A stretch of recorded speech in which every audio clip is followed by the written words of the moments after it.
Gênesis 26, versículo 34 e 35 diz assim: Tendo Esaú 40 anos de idade, tomou por esposa a Judite, filha de Beri, Eteu, e a Basemate, filha de Elon, Eteu. Ambas se tornaram amargura de espírito para Isaque e para Rebeca. Capítulo 27, versículo 46. Disse Rebeca a Isaque: Aborrecida estou da minha vida, por causa das filhas de Et, que é os heteus. Se Jacó tomar esposa dentre elas, ou dentre as filhas de Et, tais como estas, as filhas dessa terra, de que me serviria a vida? Senhor nosso Deus, nós te louvamos pela sua palavra, Pai. Agradecemos ao Senhor que é Deus que fala, que é Deus que traz revelações, que traz direções em dias difíceis. O Senhor tem nos abençoado. Cremos na tua palavra, que hoje será uma palavra de bênção para mim e para todos aqueles que ouvem esta mensagem. Em nome de Jesus, convém que Cristo cresça, que eu diminua, em nome do Senhor. Amém? Pode se assentar. O Salmo 81, versículo 13, diz assim: se o meu povo me escutasse. Hoje de manhã eu estava pensando em alguma coisa para que Deus pudesse me dar iluminação para uma palavra à noite. E ali a minha esposa, sem saber, ela fala: se meu povo me escutasse. Irmãos, isso é um lamento de Deus. Então eu fui ler o Salmo 81 e eu vi que ali Deus fala lamentando acerca do ser humano, acerca do seu povo. Se meu povo me escutasse. Então, mais à tarde, lendo a Bíblia, eu cheguei a este final de texto, onde a Bíblia diz, no versículo 26, no capítulo 26, versículo 34, tendo Esaú a idade de 40 anos, não era uma criança, ele tomou por esposa as filhas dos heteus, daqueles que eram propriamente inimigos declarados de Deus. Os heteus eram inimigos do povo de Israel. O povo que era, de certa forma, ali uma pedra no sapato de Israel.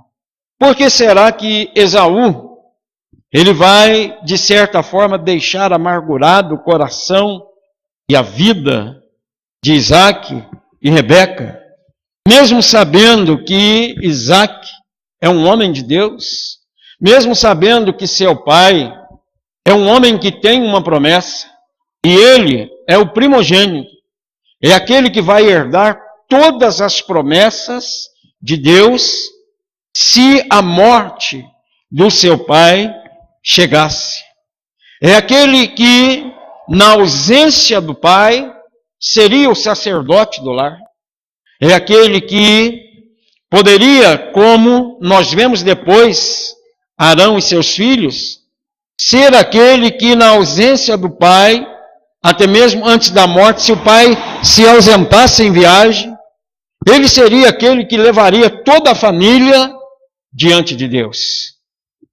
Mas a Bíblia diz algo sobre Esaú que nos leva a entender a posição de Esaú diante de uma escolha a qual desagradava a seus pais e principalmente desagradava a Deus. O escritor aos Hebreus, ele diz que Esaú era impuro e profano. Que Esaú, ele rejeitou, trocou o direito de primogenitura, ou seja, o ser abençoado por Deus, por um prato de lentilha.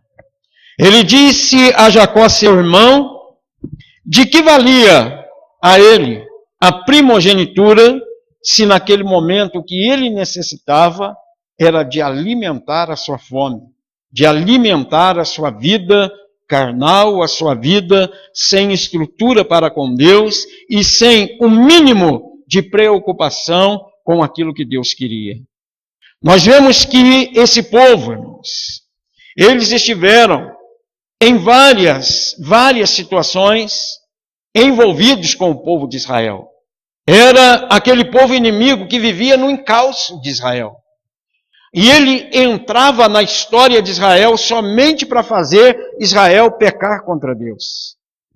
Nós vamos ver que na vida de Davi, a Bíblia diz que Davi era um homem segundo o coração de Deus. Quem foi que apareceu na vida de Davi? Uma mulher que nós conhecemos, que nós ali até entendemos, que ela era esposa de um heteu chamado Urias.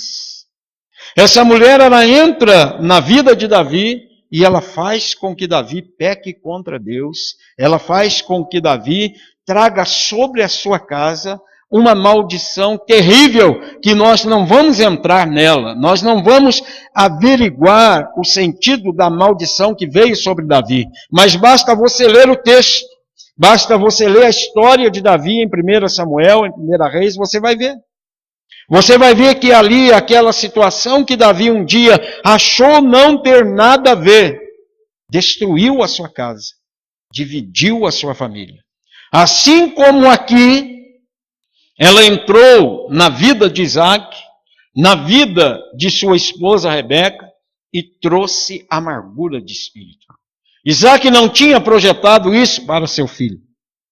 Isaac não tinha ensinado isso ao seu filho. Pelo contrário, Esaú foi cuidado, Esaú foi ensinado em cima das doutrinas e dos ensinamentos, tanto de seu pai como de seu avô.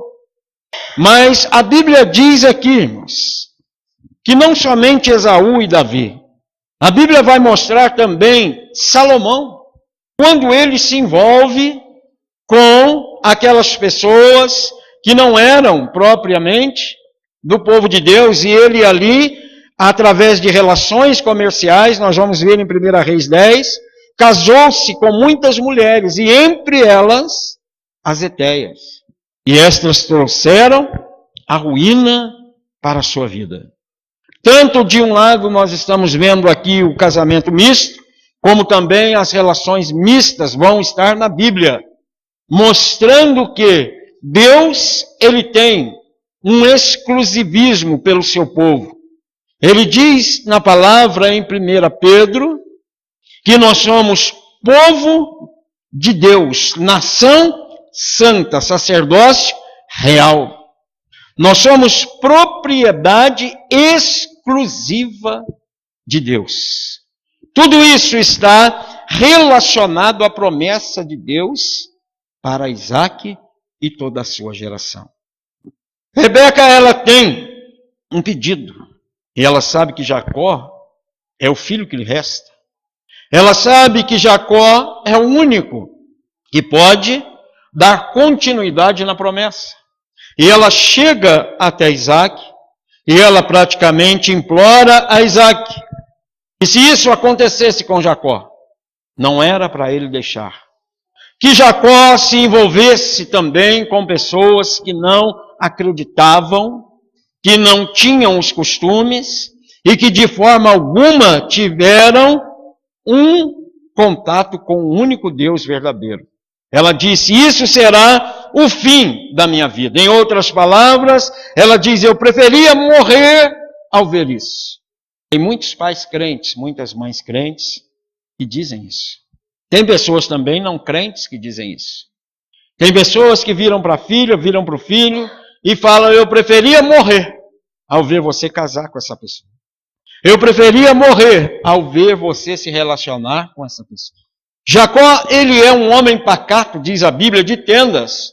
Ele era o xodó da sua mãe. Então ele toma um caminho diferente. Nós não vamos falar hoje de Jacó. Nós vamos falar de Esaú. E eu quero destacar aqui 3 coisas, 3 pontos, poderia ser vários, que pode nos alertar com relação a esse caminho que Esaú escolheu. Um caminho que não teve retorno. O escritor aos Hebreus diz que mesmo com lágrimas, ele quis recuperar aquilo que perdeu, mas mesmo diante de lágrimas de choro, não foi mais possível. Há muitas coisas que acontecem na nossa vida que não há mais nenhuma possibilidade de retorno. Há muitas coisas que acontecem na nossa vida que ainda há possibilidade de conserto, de reconciliação. Um exemplo foi a briga, a intriga entre ele e Jacó. Houve reconciliação. Eles reconciliaram-se. Eles voltaram a ser novamente ali amigos, irmãos, mas não puderam andar mais juntos. Tiveram que se manter separados. Porque sempre algo que nos mancha ou que nos traz uma deslocação da unidade com alguém, mesmo que retorne, vai ficar uma mancha.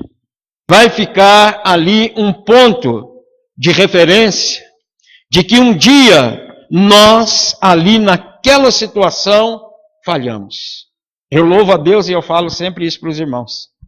Eu não tenho quase nenhuma coisa assim que marcou a minha vida no sentido de eu ter errado, de eu ter falhado. Porque eu sempre esperei a voz de Deus e eu sempre fui contra a minha vontade. Isso quem pode dizer melhor para vocês é o meu pastor. Muitas vezes eu tinha vontade, mas ele tinha a palavra final, porque a palavra dele vinha de Deus. Isso foi uma coisa, irmãos, que só gerou bênção na minha vida. Eu não paro para pensar, e se eu parar para pensar, eu não vou encontrar, eu não vou achar. Só se eu quiser criar uma situação.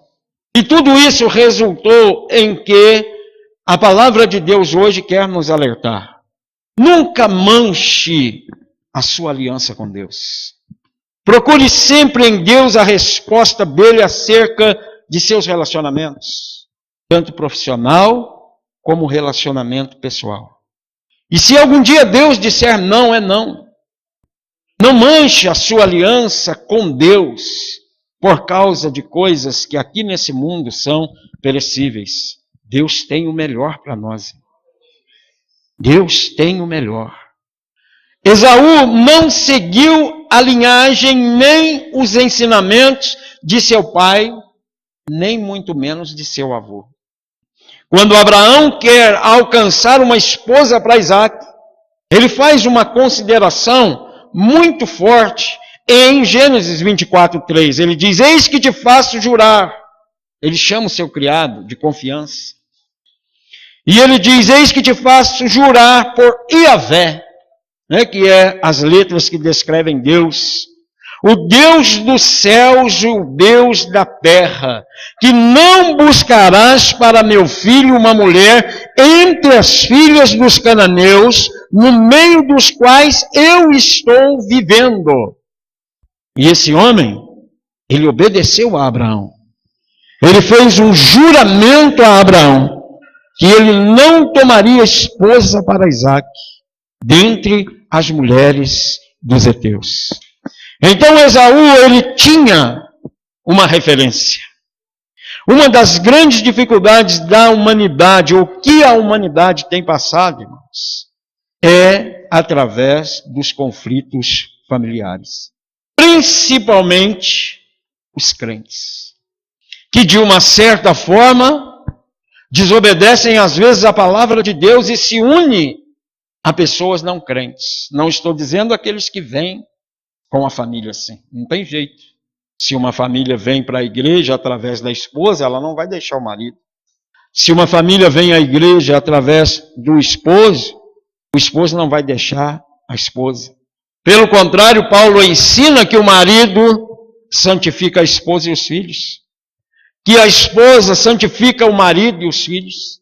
Mas há muito tempo eu enfrento esse confronto, aonde o crente acha, pensa e chega até mesmo a determinar em seu coração, como aqui nós vemos o caso de Esaú, que ele pode dar certo com uma pessoa que tem um outro tipo de crença, que segue uma outra situação de fé que serve a um outro Deus. Eu te confesso que eu nunca vi, irmãos. Eu nunca vi dar certo.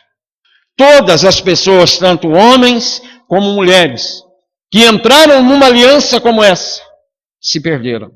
Ou estão pagando um preço muito alto até os dias de hoje. Esaú, na verdade, não obstante ele pertencer a uma família que tinha uma promessa de bênção, de prosperidade para todas as gerações, ele não soube aproveitar essas oportunidades que lhe foram propostas. Tomou decisões erradas, trazendo para si consequências erradas. Nós vamos ver aqui. É isso que acontece.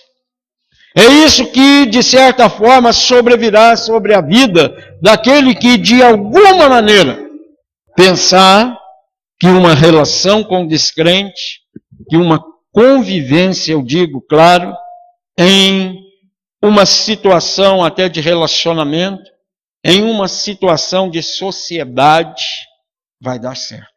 Não tem jeito.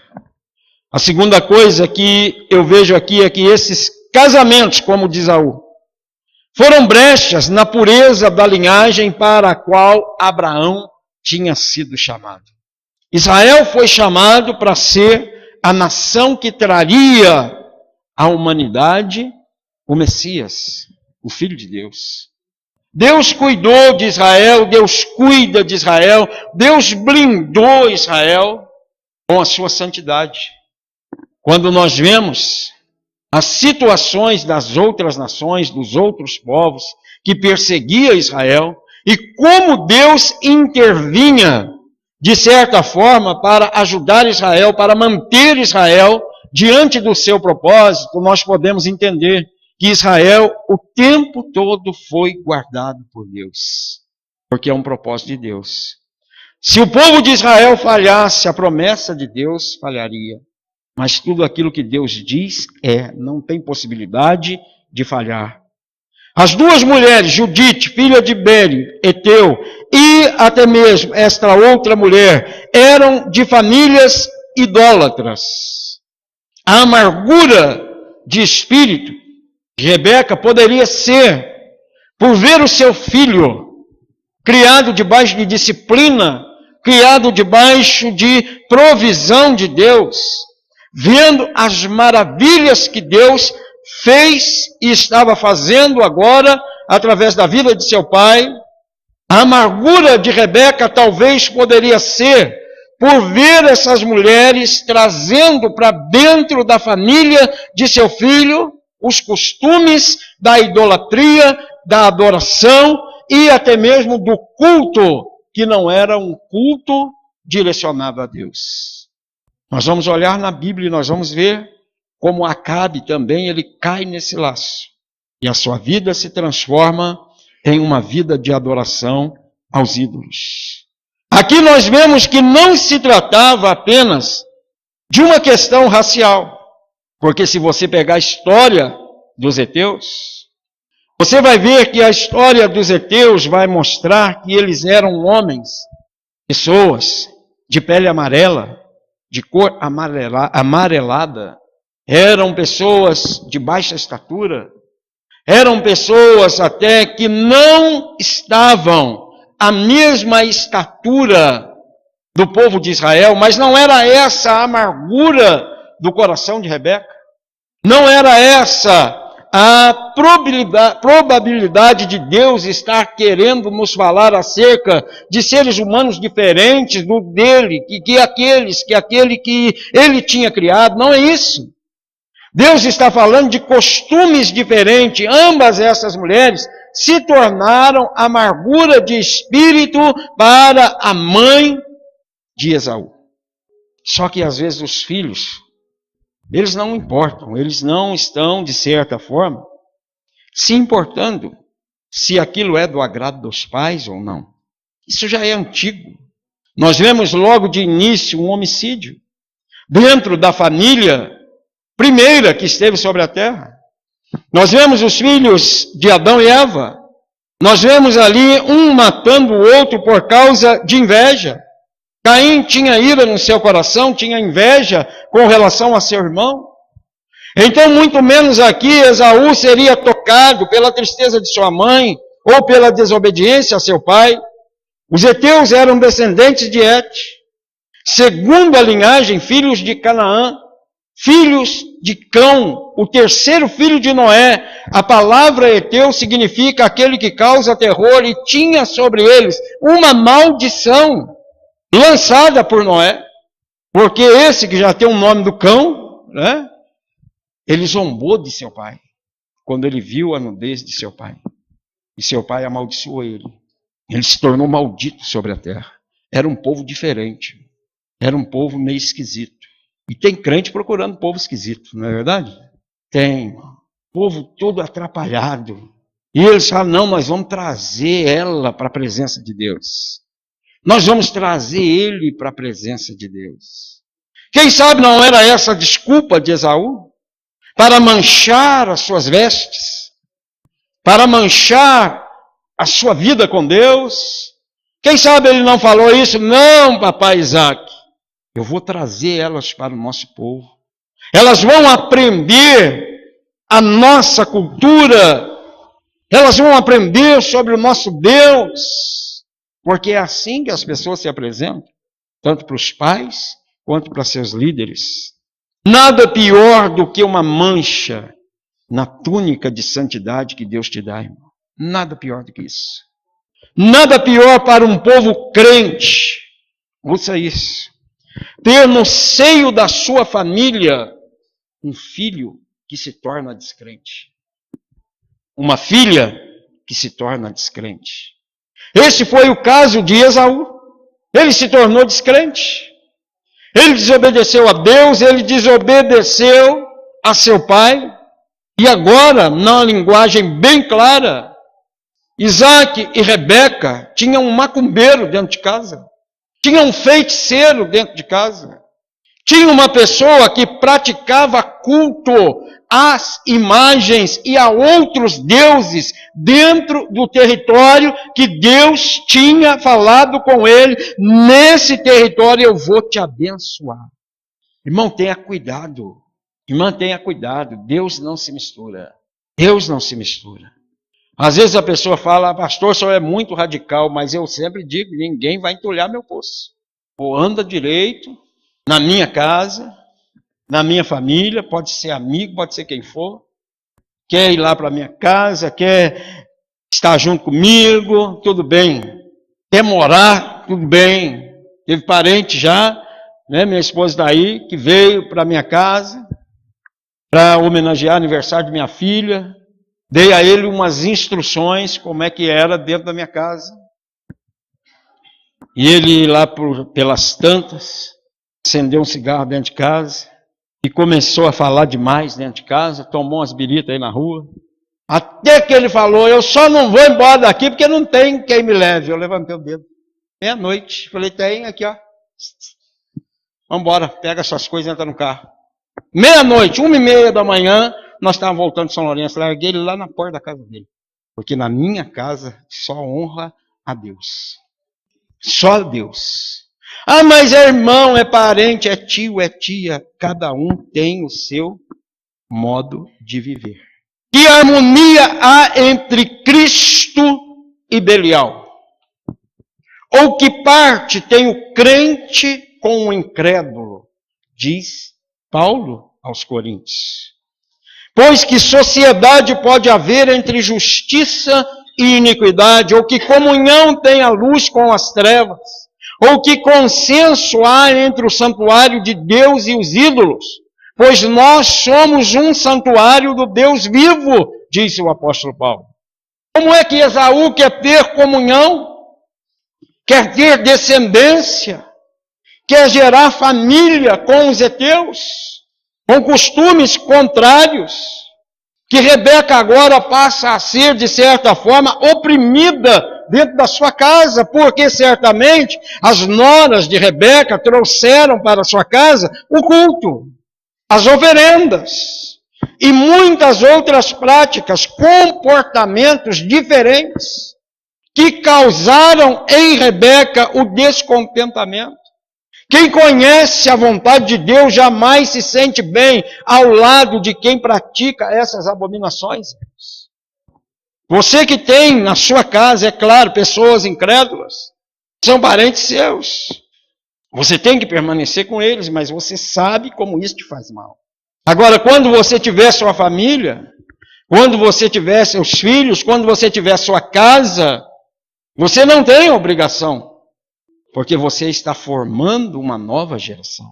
A partir daquele princípio, a sua vida entra no que Deus diz em Êxodo, que a maldição visita até a 3ª e 4ª geração daqueles que não creem. A partir do momento que você crê, a bênção visita até a 1000ª geração daqueles que creem no Senhor.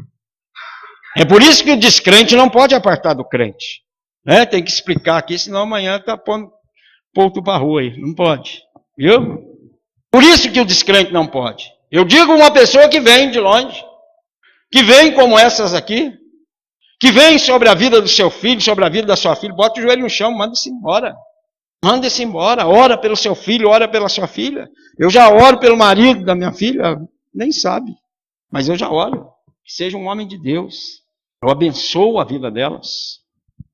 Porque nós não sabemos o que se passa na cabeça de um jovem. O que se passa na cabeça de um homem de 40 anos que resolve, de repente, afrontar seu pai e sua mãe com o quê? Com 2 mulheres de diferente cultura, de diferente religiosidade e que adoravam um Deus diferente. A terceira coisa, é aí que Esaú se ferrou. Esaú amontoou para si problemas por causa dessas mulheres. Por causa dessa sua birra com seu pai, com sua mãe. Por causa dessa afronta, ele trouxe sobre si maldição. Esaú não investiu naquilo que Deus lhe deu como benção. Ele era gêmeo com Jacó, mas ele nasceu primeiro. A Bíblia mostra que Jacó já era trapaceiro desde o ventre. Você imagina isso? Uma pessoa atrapalhada desde o ventre. Quando Esaú vai sair, vai nascer, Jacó entra em luta com ele porque quer a bênção. Um homem desse tem que ser abençoado, irmão. Um homem desse tem que ser abençoado. Ele quer ser o primogênito. E quando a parteira puxa Esaú, Jacó sai agarrado no calcanhar dele. Você imagina como que esse homem amava ser abençoado. Porque uma criança escuta tudo que a mãe fala, tudo que o pai fala ainda do ventre. Ele queria tanto a bênção, que ele saiu agarrado no seu irmão, mas Esaú saiu primeiro. É o primogênito. Ele descartou tudo isso. Ele desonrou a Deus, desonrou a linhagem que ele nasceu e principalmente rejeitou ser abençoado. Na verdade, Esaú começa a amontoar problemas não somente para si, mas também para toda a sua casa. Um problema que começa com um crente desviado atinge toda a família. Atinge toda a geração. Fica todo mundo andando de tudo quanto é lado, pedindo oração para tudo quanto é pastor. Pela vida do homem, pela vida da mulher. Para que aquilo se torne novamente uma bênção. Porque nós conhecemos o que é bênção e o que é maldição. Nós entendemos o que é certo e o que é errado. Mas tem crente cabeçudo que um dia toma uma decisão dessa. E ele atrai sobre si a maldição. E muitos falam, é eu que sei, a decisão é minha, não é sua não. Você afeta a sua igreja, você afeta a sua família, você afeta a sua geração. Se a decisão fosse só sua, afetasse só você, tudo bem. Eu, se tomar uma decisão errada, chamar sobre minha vida uma maldição, irmão, afeta a igreja, afeta a vida das minhas filhas, afeta a vida da minha esposa. Mas Esaú estava preparado para pensar nisso, foi o que falamos de manhã. Esaú confiou no coração. Esaú acreditou no coração. Ele não viu as coisas pela razão. O desgosto e a amargura de espírito de Rebeca não está vinculado ao histórico de vida daquelas mulheres, mas principalmente ao fato de Esaú ter abandonado o direito de primogenitura, o direito de ser abençoado, o descaso que ele tinha com isso. E ela apostou em Jacó. Nós vamos falar dele uma outra ocasião. Ela segurou a bênção através de seu filho. Elifaz é o nome do primogênito de Esaú. Eu fui procurar a linhagem de Esaú. Ele foi filho de Ada, filho de Elon, o Eteu. Elifaz foi pai de Temã, Omar, Zefon, Gepã e Kenaz. Com sua concubina Tima, ele foi o pai dos amalequitas, inimigo declarado do povo de Deus. Você já pensou? Você tem uma família, você vive debaixo da bênção de Deus, você vive debaixo da direção de Deus, de repente dá uma louca num lá, vai querer, de certa forma, se juntar às coisas que não são de Deus e vira seu inimigo. Vira inimigo seu, declarado. O pastor vai aconselhar, não quer ver nem o pastor. O pastor vai dizer que está errado, o pastor não sabe nada. Virou inimigo do pastor. Vira inimigo da esposa, vira inimiga a esposa do esposo. Começa a atirar para tudo quanto é lado. Por quê? Porque tem um demônio aí no meio. Tem um espírito maldito aí no meio. Um está servindo a Deus, o outro está servindo ao diabo. Então vira aquele inferno. E a vida de Rebeca e de Isaac virou um inferno. Não foi só aquilo ali que nós vemos, só alegria, só felicidade.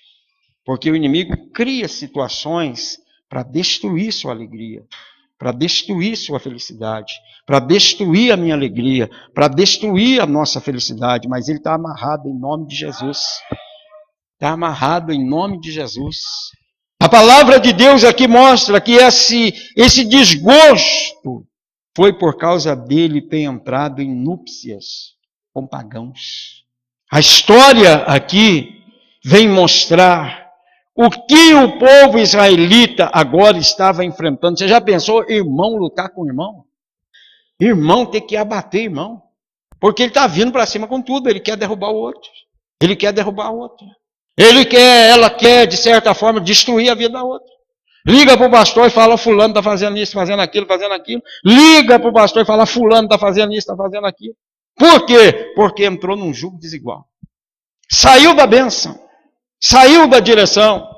O último edomita, filho de Esaú, porque eles chamavam a descendência de Esaú edomita, por causa do guisado que ele teve desejo de comer, ser vermelho. Edom eram os filhos de Esaú.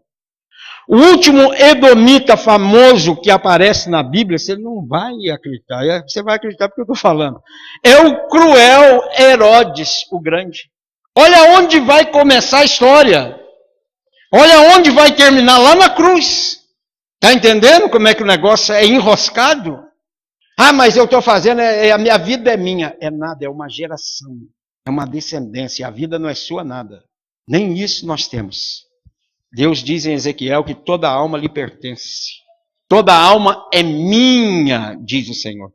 Os edomitas vão ficar famosos na Bíblia porque eles vão aparecer lá diante do cruel Herodes, o Grande, responsável, sabe por quê? Pela chacina de crianças na Judéia, quando ele ficou sabendo do nascimento de Jesus. Olha bem o que veio nessa descendência. Olha a raiz dessa descendência. Só maldade, só crueldade.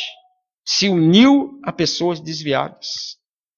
Cujo filho de Herodes matou João Batista. E enviou o Senhor Jesus a Pilatos para condená-lo à morte. E a gente pensa que a palavra de Deus é conto de carochinha. Nós precisamos entender as coisas espirituais, irmãos. Você precisa abençoar a tua geração.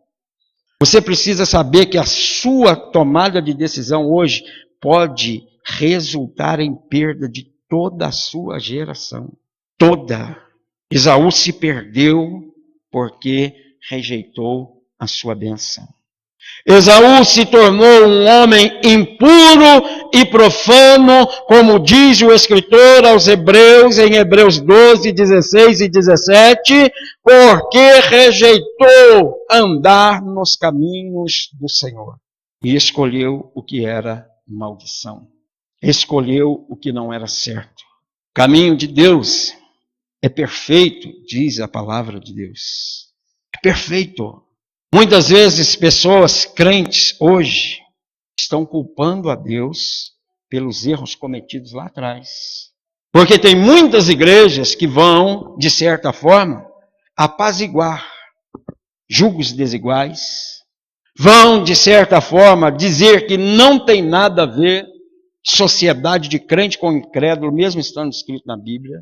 Vão dizer que não tem nada a ver o casamento de crente com incrédulo, mesmo estando escrito na Bíblia.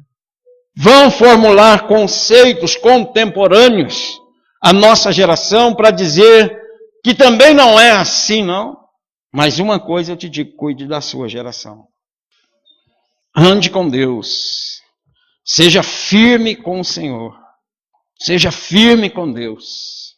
Antes de eu estar aqui já me perguntavam, pessoas que eu discipulava, e que mais adiante caía num caminho desse. Falava, mas pastor, se eu resolver casar, o senhor não faz o meu casamento? Eu falava, não.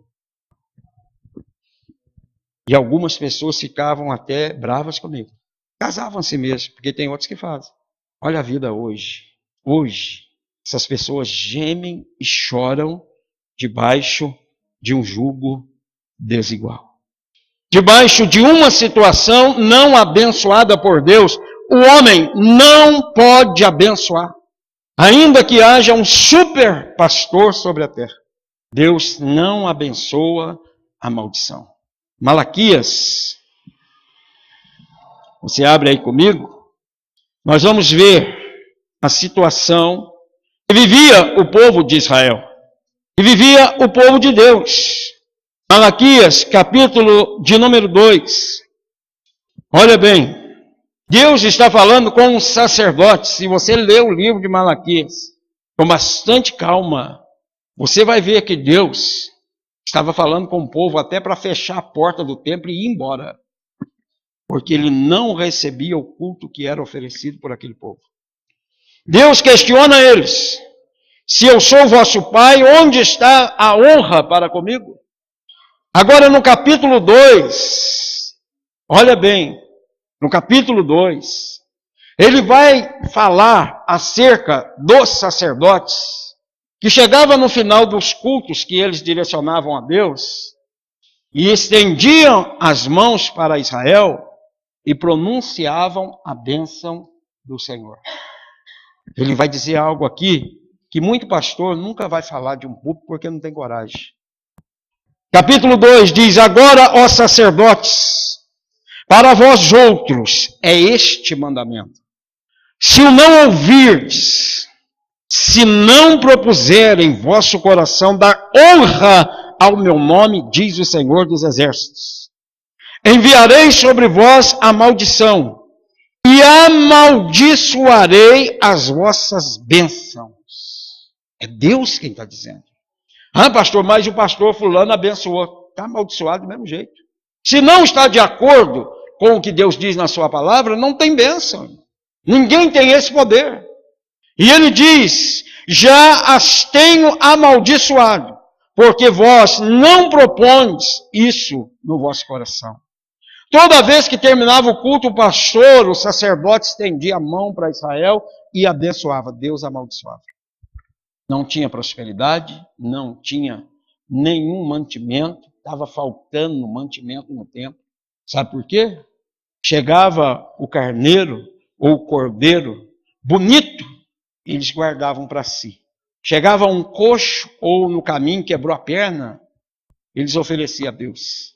Prosperidade vem de algo muito importante, saber honrar a Deus com as primícias de tudo que você tem. Esaú não soube fazer isso.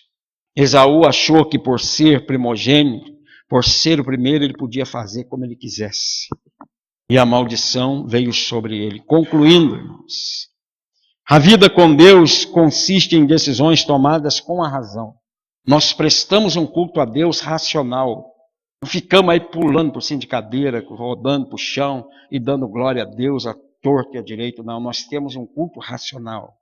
Nós entendemos que isso pode acontecer, mas que de maneira nenhuma quem faz isso hoje adultera amanhã. De maneira nenhuma quem faz isso hoje, amanhã está de volta no pecado. De maneira nenhuma, quem faz isso hoje, amanhã está falando mal do seu irmão. Porque Deus não tem 2 pesos, 2 medidas. Ou é ou não é. Esses 2 pesos e 2 medidas é para nós, que achamos que Deus é amor. Não é isso que ele cita. A vida com Deus está em decisões tomadas com a razão e não com o coração. Quem decide a sua vida com o coração são aqueles que, segundo Paulo, escrevendo aos Efésios, diz: são guiados pelo príncipe desse mundo, segundo a vontade da carne e dos pensamentos. Esaú era um desses. Esaú não estava se importando mais com o que deveria ele se envolver ou não.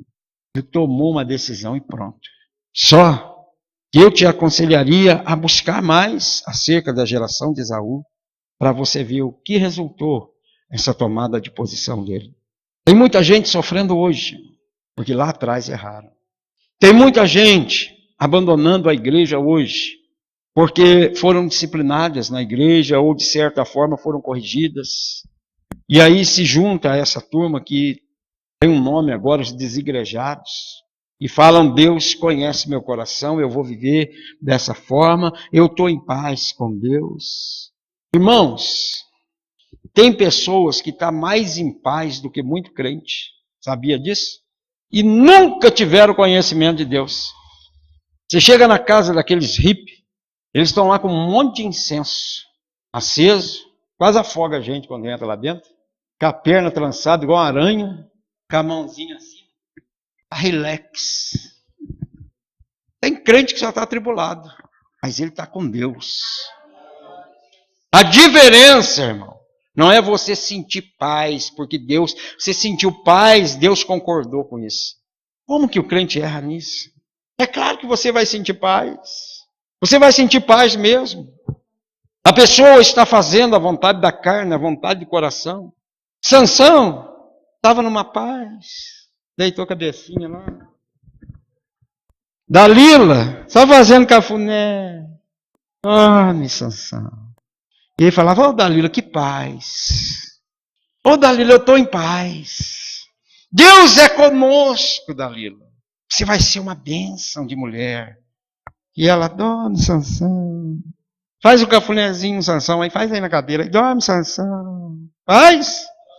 Dorme, Sansão. Dorme para você ver, Sansão. Dorme. Dorme para você ver. O diabo só vai fazendo um cafunézinho no sujeito. Só vai fazendo um cafunézinho na sujeita. E ela vai andando, glória a Deus. Ele vai andando, glória a Deus. Até que ele mete a tesoura. Aí, meu irmão, quero ver você andar aí fora cego. Quero ver você ter vitória aí fora cego. Se você veio para cá, é porque, igual aquele hino da harpa, andava cego, sem luz. Aí Deus te dá novos olhos, coloca luz no seu caminho, e a Dalila vem fazer a cafuné, dá uma bicuda nela. Ué. Uma vez apareceu uma dessa Dalila aí na minha vida. Apareceu, aí você pensa que não aparece? Aparece. Líder de jovem. Pregava 6 dias por semana. Várias igrejas, congressos. Tinha Dalila para todo lado. Mandando carta, mandando mensagem. Que Deus revelou para mim, mas não revelou para mim. Pode cair. Até um dia que eu gostei de uma Dalila. Comecei a namorar uma Dalila. Ela foi me pondo para dormir. Oi? Eu até pensei que era crente. Falava até em línguas. Apresentava no grupo da igreja. Nós batizamos ela. E o povo da igreja: pastor. E eu só na Bíblia procurando versículo que dava chance para mim estar em paz. Eu arrebentei várias cordas. E ela não conseguiu cortar o meu cabelo. Porque, em primeiro lugar, eu ouço a palavra de Deus. Enchia meu coração. Falava um monte de coisa. Mas aconteceu ao contrário. Geralmente é o homem que ataca a mulher, né? Comigo foi ao contrário. A Dalila quis atacar. Eu falei: mas que negócio, inverteu o assunto aí, ué. Falei: tem bicho aí, hein? Falei: tem bicho aí. Falei, ô Redevilo, vamos pro monte. Falei, por quê? Eu falei, tem bicho aí. Vamos lá. 7 dias de oração, jejum. Saía da igreja, monte. Saía da igreja, monte. No 7º dia, de madrugada, ela ficou possessa na casa dela. 6 horas da manhã, a mãe dela ligando. Cheguei lá. Ela possessa. A mãe machucada, tinha machucado a mãe. Segundo o pai e a mãe, ela tinha tirado a roupa à noite, feito uma anarquia. Falei que horário que era. O horário que nós estávamos queimando o bicho lá. Andou em casa, dentro de casa, igual um porco, para lá e para cá. Ninguém pegava a mulher. Falei, aonde está esse bicho? Vamos lá. Mão na cabeça, pum no chão. Está liberto. Falei, está liberto. Estou indo para a escola dominical, depois volto aqui para nós conversar. Terminei a escola dominical, voltei. Falei, do mesmo jeito que eu vim buscar tua filha, eu estou te devolvendo. Falei, ela não é a mulher de Deus para o meu ministério. Pronto. Agora tem gente que quer pagar o preço. Esaú quis pagar o preço. E ficou caro. Tinha um hino que o pastor Antônio Cirilo cantava junto com uma norte-americana. E no hino ela dizia, não troque Deus por um beijinho ou por um abraço. Porque Deus tem o melhor para você. Olha hoje a família que Deus me deu. Uma mulher de oração, um ministério, tudo isso o diabo queria quebrar. Se eu vacilo lá atrás, hoje eu não estaria aqui, porque eu me conheço. Ele teria furado meus olhos. Mas em todas as escolhas, pense, analise e escolha Deus. Ainda que não tenha, irmão, nenhuma evidência de bênção, cuidado com os laços. Os laços do diabo é para destruir a amizade, destruir família, destruir ministério, destruir a vida do homem com Deus, da mulher com Deus. É por isso que muita gente está sendo levada a sair da cidade nesse ano de campanha. Irmão, foi um êxodo, minha esposa falou, mas está sendo um êxodo. Eu falei, deixa, Deus está tirando. Quanta gente deu um finiquito de ir embora, de sair, de ir para não sei na onde. Sabe por quê? Só ficam os vencedores. Deus é assim, nós não podemos intervir quando Deus está mexendo com a igreja. Quando Deus está mexendo com a igreja, é para melhorar. Jesus disse que Ele poda para que dê mais fruto ainda. Nós não podemos ter insegurança, sabendo que Deus está no controle. Então, eu termino aqui com Provérbios 19:14. Aí esse versículo ficou no meu coração, nunca mais tirei.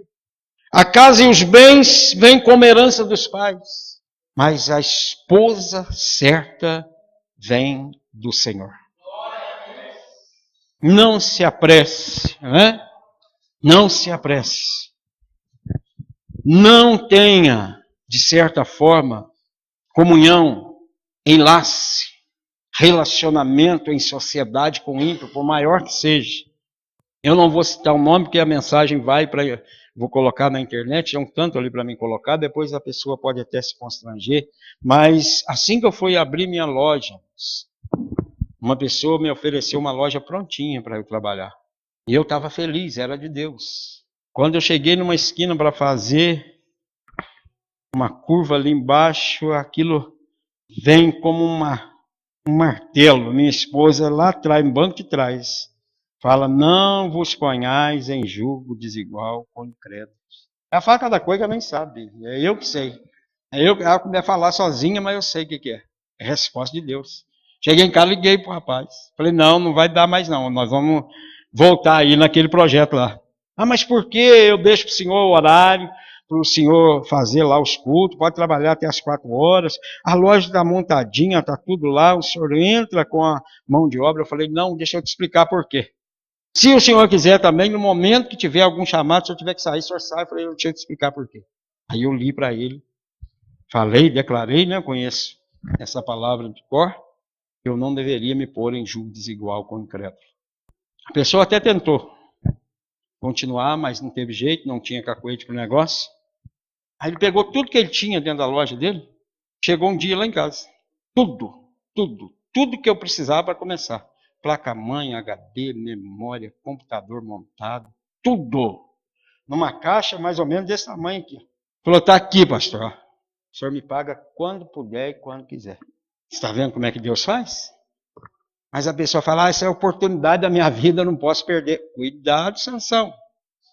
Cuidado. Dalila está nesse negócio.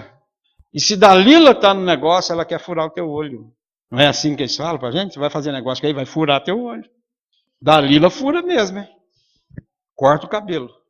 E a vida de Sansão foi de sacerdote a palhaço. Ó! Sacerdote a palhaço. Porque foi pecando, até que um dia o diabo pegou ele. Então vamos ficar de pé, vamos orar, vamos agradecer a Deus